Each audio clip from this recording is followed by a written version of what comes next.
Welcome to the Happy Mindset Podcast. Today's episode is episode number 59, and today's episode title is called Saygar the Magnificent. So today I'm joined by Elizabeth Jurado. Elizabeth is an author and a former teacher. On today's episode, she talks about the process that she went on in order to publish her first book called Saygar the Magnificent. The journey she went on took about 7 to 10 years of writing the book, so it's quite interesting to hear the insights that Elizabeth has to share today. She's a mother, and it was her teenagers that actually helped her to get the book over the line, to find the right people to get this done. So she shares some great insights. I really enjoyed listening to her story. I really admired the persistence and the resilience and the vision she had to get this done. So I hope you can take away some insights yourself and apply them in your own life. So thanks again for listening, and I hope you enjoyed today's episode. Okay, so thanks for joining us today, Elizabeth. Oh, thank you so much for having me. My pleasure. So my first question is, who are you and what are you doing in the world today? Well, first of all, I am a mom. I've been, before I was a mom, I was a teacher, and I gave all that up, which I know it sounds kind of crazy, but I gave it up so that I can stay home and take care of my 3 boys. And I've been doing that for the last 23 years. My oldest is 23. I got a 21-year-old and then my 17-year-old. And throughout the time, I have been writing about this book. And my 17-year-old son finally asked me, when are you going to do something with it? And I thought, I'm just going to give it up. I don't know what to do with it. And he's the one who helped push me to get something done. So now I'm a stay-at-home mom who's trying to get into the publishing business by using my book and hopefully getting it published and getting it out there, being an author, a published author. Cool. You are one already. So we'll talk about your book, Saygar the Magnificent. Where did it all come out of? Where was the event that made you want to write that book? Well, way back when I was in my 20s, I was doing my student teaching. And, you know, when you're starting out, you have to do time in the classroom as a student teacher. And one of the hardest things for me was discipline. And that was the hardest part of learning how to being in the classroom. And I was giving a science lesson and the kids were a little bit rowdy. And I didn't think they were listening to me. I was doing my best to get their attention. And there came a little ant on the ground, on the floor, walking by, and they all stopped, and they all were looking at the ant. And the lesson that I was giving was the different parts of the body, of the ant's body, and where they live, the ant hill, and there's different sections in the ant hill. And they started discussing the ant, and everything that I've been discussing, they were talking about it. So later on, at the end of my time with them, I decided to write a story that included that ant walking around the classroom, and I let the ant touch base with all the students so that they would be a part of the story. And they got a big thrill out of it when I read it to them. And I had a picture drawn of an ant with clothes on, and I let them color it. And I told them a little bit more about how the adventures of the ant. And when I was leaving, it was during the last week, so the last day that I was leaving, some of the kids came up to me and asked me what happened to the ant. And I just thought, well, he just went back to his anthill. But when I quit and I began thinking about that story, I decided to answer the question, what happened to the ant? And that's what started the sitting down and writing the book. So how many years was elapsed between that event and when you asked yourself the question, what happened to the ant? I would say around 7 years. 7 years. And then you started writing the story straight away, was it? I started writing the story. Now, I had my sons, so I didn't sit down and go write straight through. It was a little here and a little there for, I don't know, 7, 10 years. It took a while, and for it to be developed. What made you keep going with it? Because people might hear 7, 10 years and might think that's a long time to be writing a book. I think that the book Saygar was a part of me when I was in my 20s, that if I hadn't gotten married, I would have done it. So I kept hanging on to it, thinking I just didn't want to let go. Maybe I didn't know what the future held, but I didn't want to let go of that part of me. So while I was being a mom, that was still my Elizabeth Jurado. That was who I was. And just for that moment when I would sit down and write my story, when I wasn't writing the story, I was mom. So I think that's what I kept on. It just allowed me to keep a little bit about myself. So did you always feel like a writer before you became a mom? Well, when I was a little girl, I was very shy. And so I would write. And also, it was the time before computers, smartphones. So you had to do something with your time. You had to come up with something. So I was either reading, or I had a little notebook that I would scribble, or being out there running around, jumping around, climbing trees. Those were my options. So those were the three things. I don't think I was very good at it, so I just did it to keep my mind busy. What I was good at was reading a lot of books, and I think that played a big role in my getting better as I got older. And what I rely on today is all those books that I read during those times as a little girl. So tell us a bit about Saygar. Who's it aimed at, and what's the intention you wrote it with for the reader? Well, a lot of my student teaching were in areas that were low-income areas.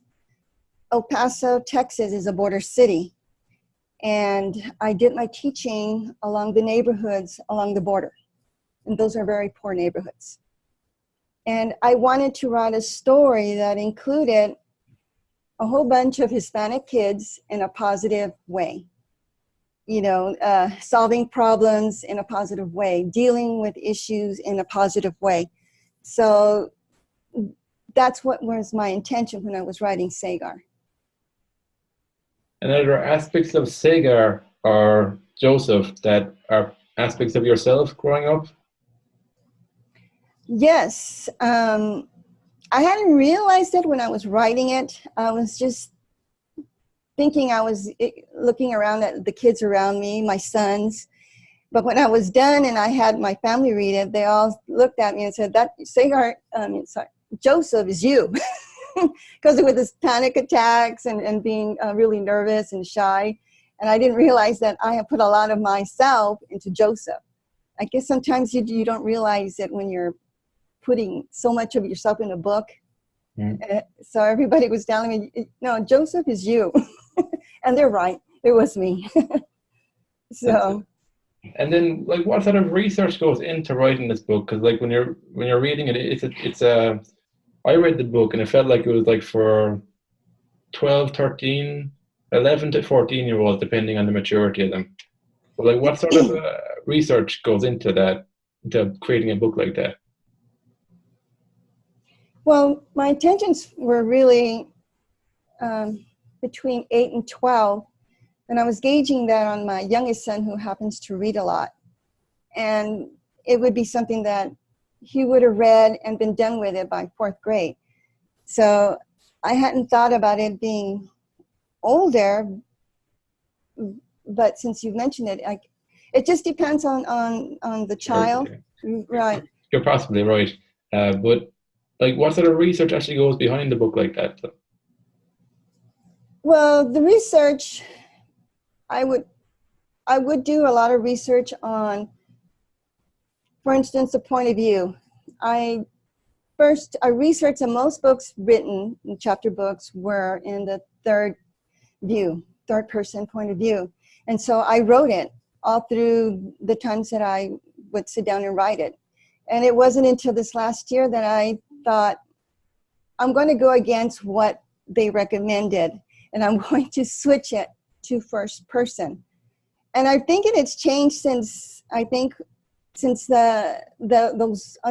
those rules about it being third person, because there's a lot of books nowadays, especially the graphic novels that are the diary type of books.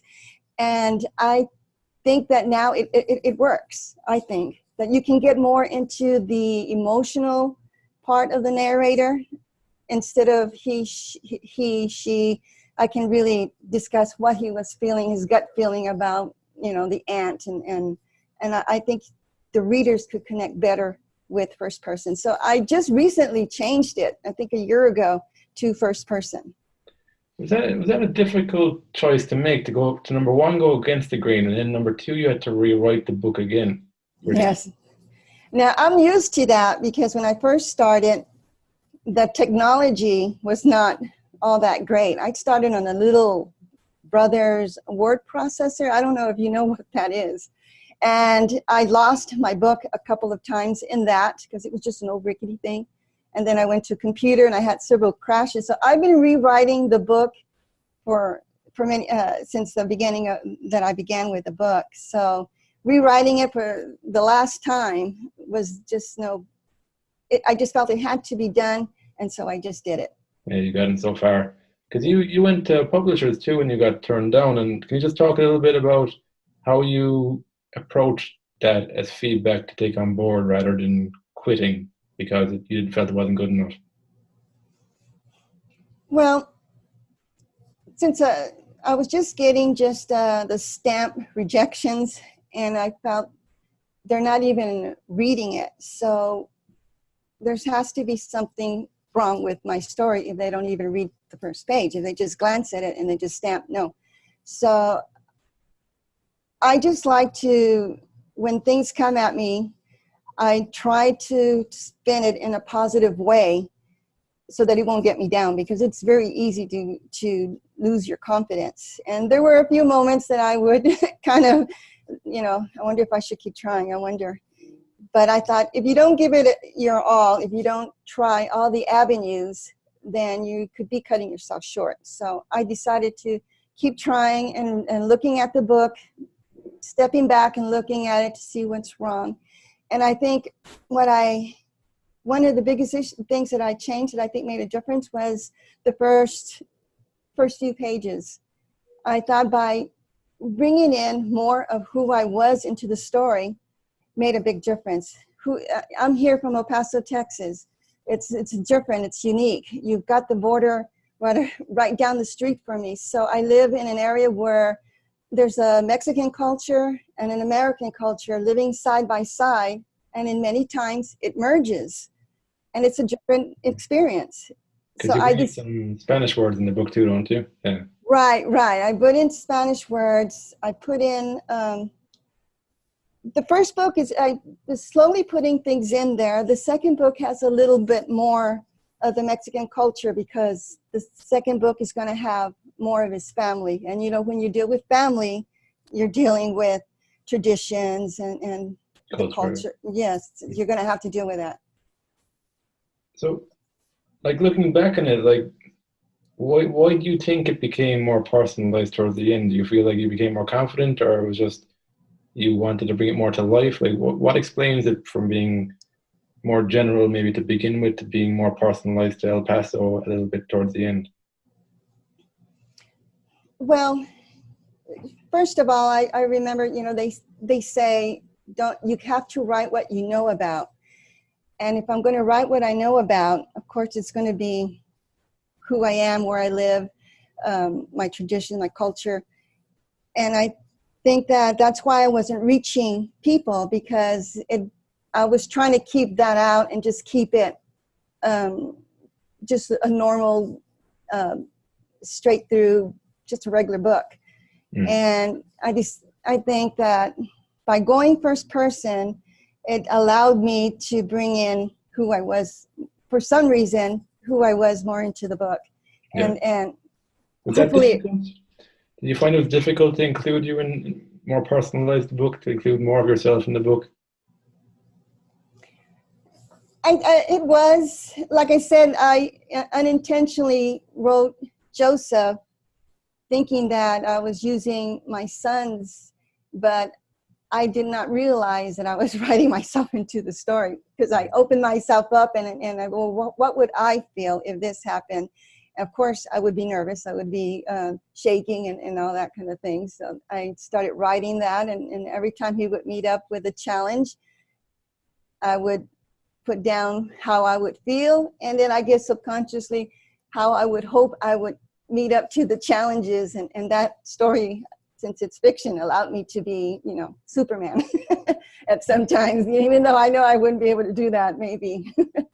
The like, was there any unintended benefit of actually writing the book that you didn't think about before you started writing the book, in terms of your own personal growth, or in terms of like your skill set, or anything that you hadn't considered would be a positive to doing the book? Well, I think it was an outlet. Everyday life is stressful, being a mom, being a dad, whatever your life is at, it's stressful. And writing the book, I was able to be funny. I tried to bring a lot of humor into it. And that kind of, if I was feeling stressed out or sad about something, I would sit down and just write something funny. And that would help me out. It was very therapeutic for me in that end, to be funny. Yeah. So now your plans are to write a series for the books, is that right? Right, yes. And so when did you have that idea? Was that at the very beginning, or was it when you're in the middle of writing the book? When did you decide this was going to be a series of books? I guess it would be in the middle, when the book just was longer and getting longer and longer. And my options were to throw away a lot of the chapters or find a way to keep them. And so I decided I'm going to keep them. I'm going to do a series. And that's what I did. So you're currently working on the second book, are you? Right. The second book. I bring in a new character since he deals with family. He's got his little cousin who's moved in next door. In my area, you're always related to somebody down the street. Mm-hmm. I don't know if it's like that anywhere else. Like where I'm from too, yeah. Yeah, I could go down the street, this person, they're all related, and this person are related. My grandparents lived at the end of the street, and we lived towards the other end. So there's somebody that, yeah. That's how it was. So with so you've got in mind 5 books. So you've got an idea of the second book already. Do you already know what the third and fourth and fifth books will be about, or will it be when you finish the second one, you'll get more clarity in the third one? I know. No, I already know all 5. Okay. Yeah, the next one would be, he's a babysitter. He ends up babysitting his Joseph's little cousin, who's a little stinker, and puts him through the ringer. So that would be the third one. The fourth one would be, he's a detective. When I was a little girl, my father came home and brought me a sombrero, a Mexican sombrero. And it was one of those fancy velvet type of sombrero. And my brother kept asking me, well, why don't you wear it? And why would somebody wear a sombrero? Where would I wear it? And so when I was writing Saygar, I decided I'm going to write a book where he wears a sombrero, and let's see what happens. And of course, he gets picked on. They pick on him, and somebody steals his sombrero. So he becomes a detective, and he goes hunting for his sombrero. And yeah, so that's what happens. And the last one, it would be an adventure with, when I was growing up, I guess he would be my great-grandfather. He was a little old man, and we used to call him the little old grandpa because my grandfather was grandpa. And he tended to get into a lot of trouble because at that age, they couldn't drive, they couldn't eat what they wanted to do. So he rebelled, he got a hold of the keys and took off. And nobody knew where he was, and they found him in the state of New Mexico somewhere. So so I thought, I'm going to do that, where Saygar ends up with their little old grandfather and Joseph. They both end up in the car, and before they know it, they're driving down the freeway, and they end up in New Mexico. And I'm going to do an adventure, what I think could happen when you get in a car with a little old man who shouldn't be driving, and where they end up. And that's what that story would be about. Were you always imaginative as a child, or do you find as you started writing more that you became more imaginative?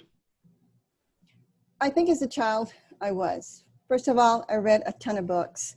And second of all, like I said, we did not have the technology that kids have nowadays. They usually spend their time staring at a phone or playing those video games. We did not have that. You had to go out there and make your fun. So you had to have imagination, and you would have to stare at a tree and pretend that's a ship, climb up those things, and you're a pirate. And you would play that game. We would spend hours, playing games like that. And I don't think kids do that anymore. So I think my imagination was because we didn't have the money for all that, even if it was possible. And we had to come up with our own games. I think it's like a muscle to the imagination. When you use it more, you become better at it, I think. But when I you're think not using it, it kind of, I don't think it fades away, to be honest. I think it just turns more into like paranoia and drama and stuff like that, because that's all imagination a lot of the time too. Well, it can go either way too. Sometimes if I let it go too crazy, Yeah. I have to draw it back in. Yeah. It's like anything, you need to practice it and deliberately practice and technique Right. and stuff, yeah. So Right. how about the animations in your book? Like, did you always know there was going to be animations there, or how did that happen? I'm not too sure I understood the question. No, the animations, the illustrations in your book in Oh. Saygar, did you always envision it having animations in it, or how did that come about? Well, I based everything I know on the books that I read, and they always had pictures. And, as a kid, you're not going to really want to read a book without pictures. So you're going to look for the pictures. So when I started, I was on a tight budget. And the person that I was working with, Lisa Caprelli, she recommended Davey Villalobos. And he is my illustrator. And he really made it possible for the illustrations for my book to come alive with his drawings. I was real pleased. Mm. Did you know straight away when he'd drawn it that was Saygar, or was there any like touching ups you needed to do, or like how did you know that was Saygar, that was your character you created? Well, I was really nervous when I first met with him because I was afraid he was going to ask me to describe Saygar to him, and then he was going from there. I knew Saygar, how he acted, but I couldn't put it in my mind what he looked like. I didn't have that, and my imagination couldn't stretch that far to know what he would look like. So, and I was relieved that David Villalobos, he came prepared. He already had read my books, and he did a couple of sketches, and I knew that when I saw the character, I would know when I would see it. And sure enough, when he finally sent me a text of this character, and I said, that's Saygar. That's who he is. And so it was a really big moment because up to then, I would imagine Saygar is based off my middle son.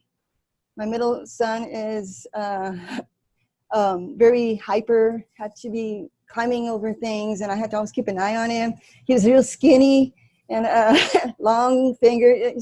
So when I described whatever description I had of Saygar, I would look over to my son and I go, okay, he's skinny, Okay.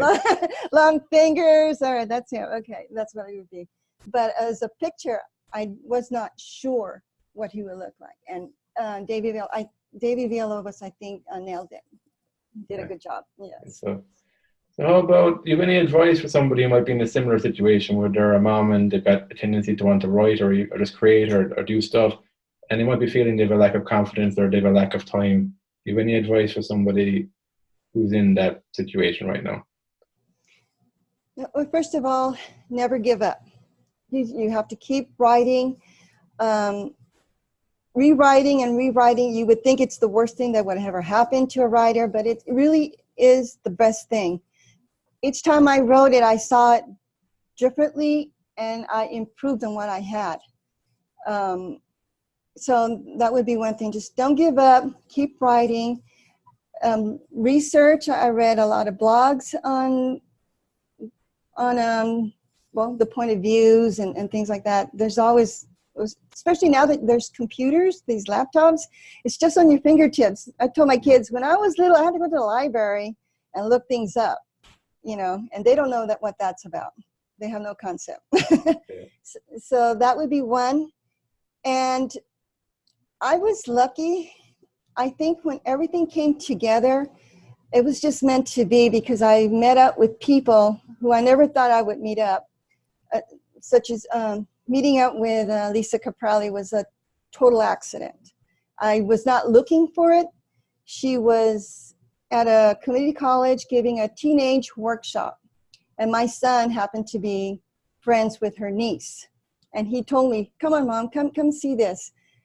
She could help you." And I told him, I don't think so. And he's now at an age where he's telling his mom, "Look, if not now, when are you going to do it? You're going to," yeah, the roles switched around, and I'm like, okay, you're going to go. And he had things to do, but he put them aside, and he took me to where the meeting was. And when I opened the door, I didn't realize that there were teenagers. And I'm not a teenager. And I told him, "I'm not a teenager. It's not for me." He goes, "No, you're going to go in, sit down." And so I sat down to stand up and tell everybody my name, just like I was back in school. And they wrote my name on the board. But it turned out to be the beginning of Saygar being published. I met up with Lisa, we spoke, and she said she could help me. And before I know it, I was meeting up with an editor, which is another thing. Having your book edited and getting advice on what you should work on, or what's working, what isn't, that I always welcome that kind of input.